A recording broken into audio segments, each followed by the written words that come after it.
Hello viewers, active learning এর পক্ষ থেকে আপনাদের সকলকে অনেক অনেক ওয়েলকাম। নাও টুডে আজকে যেটি দেখাবো সেটি হচ্ছে MS Excel function using most usable function, যেগুলো খুব ইজিলি ইউজ করা যায়। ফার্স্ট অফ অল ফাংশনগুলোর নাম বলে দিচ্ছি: count, counta, counter blank and count if.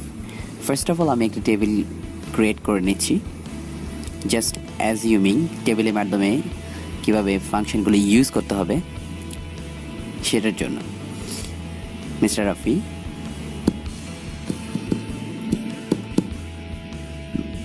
Mister Javed, mister Labib. বলে রাখি প্রথমে, এই ফাংশনগুলোর মাধ্যমে আপনি চাইলে আপনার টোটাল একটা এক্সেল শিটের মাধ্যমে কতগুলো ওয়ার্ড, কতগুলো টেক্সট, কতগুলো খালি র আছে সেগুলো আপনি খুঁজে বের করতে পারবেন খুবই ইজিলি। আশা করি এই ভিডিওটি সম্পূর্ণ দেখার পরে আপনি ন্যূনতম কিছুটা হলেও আপনি শিখতে পারবেন। সো আমি বক্স করে নিলাম। নাও ফার্স্ট অফ অল আমি যেই ফাংশনটা ইউজ করবো সেটা কাউন্ট, COUNT ব্র্যাকেট, আমার ভ্যালু নির্ধারণ করে দিচ্ছি।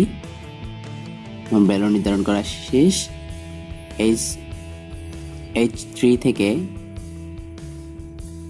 H6, দেন I3 থেকে I6, J3 থেকে J6। আমি দেখলাম এখানে টোটাল নাম্বার, আমার টোটাল নাম্বারের র হচ্ছে 8টা। এখানে কাউন্টের মাধ্যমে আপনার কোনো টেক্সট কাউন্ট করবে না, অনলি নাম্বার কাউন্ট করবে, কতগুলো রতে আপনার নাম্বার আছে। নাও আমরা আরেকবার দেখি। কাউন্ট ব্র্যাকেট, আমি ভ্যালু নির্ধারণ করে দিলাম। অ্যাগেন 8 চলে আসলো। নাও আমরা নেক্সট ফর্মুলাতে চলে যাব। কাউন্টা,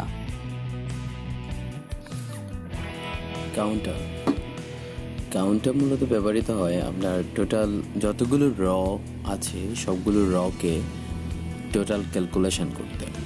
ক্যালকুলেশন মিন্স টোটাল র এর সংখ্যা জানার জন্য আমরা কাউন্টার ব্যবহার করতে পারি। আর কাউন্টার ব্যবহার করার জন্য আপনাকে লিখতে হবে COUNTA কাউন্টার ব্র্যাকেট। আমাকে ফার্স্ট ভ্যালু নির্ধারণ করে দিতে হবে টোটাল H3 থেকে J7 পর্যন্ত।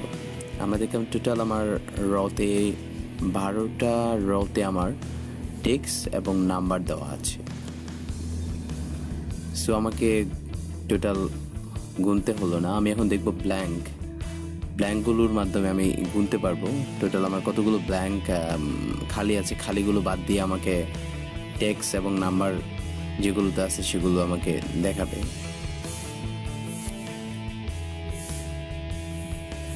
সো আমরা দেখলাম, আমি একটা একটা করে ব্ল্যাঙ্ক করে দিলাম, দেন একটা একটা করে কমে গেল এখান থেকে। নাও আবার আমি Ctrl Z দিয়ে আবার চলে গেলাম ব্যাক। নাও যেটা করবো সেটা হচ্ছে কাউন্ট ব্ল্যাঙ্কের মাধ্যমে আমি জানতে পারবো আমার এই টেবিলের মধ্যে কতগুলো র ব্ল্যাঙ্ক আছে। সো কাউন্ট ব্ল্যাঙ্ক ব্র্যাকেট আমি ভ্যালু নির্ধারণ করে দিচ্ছি। ভ্যালু নির্ধারণ করে রেঞ্জ নির্ধারণ করে আমি এন্টার দিচ্ছি। সো টোটাল রেঞ্জের মধ্যে আমার 0 ব্ল্যাঙ্ক কলাম। আমি একটা করে ব্ল্যাঙ্ক করে দিচ্ছি। দেন এখানে আবার 3 ব্ল্যাঙ্ক রগুলো আমরা পাচ্ছি। আমি ভ্যালু নির্ধারণ করে দিলাম J3 থেকে J7। দেখলাম আমি এখানে 3টি ঘর আমার ব্ল্যাঙ্ক রয়েছে। সো টোটাল রেঞ্জ আমি আবার নির্ধারণ করে দিচ্ছি টোটাল বক্সের মধ্যে। আমার টেবিলের মধ্যে কতগুলো র আমার ব্ল্যাঙ্ক আছে। সো আমি দেখতে পেলাম। নাও নেক্সট ফর্মুলা কাউন্ট ইফ, যেখানে আমি টোটাল আমার রেঞ্জ নির্ধারণ করব। এখানে আমার রেঞ্জ H3 থেকে H9 পর্যন্ত, যেখানে মিস্টার কামাল দুইবার আছে, যেমন মিস্টার কামাল আছে এখানে আবার এখানে। ফার্স্ট অফ অল আমি আমার টেবিলের আকারটা একটু বড় করে নিচ্ছি।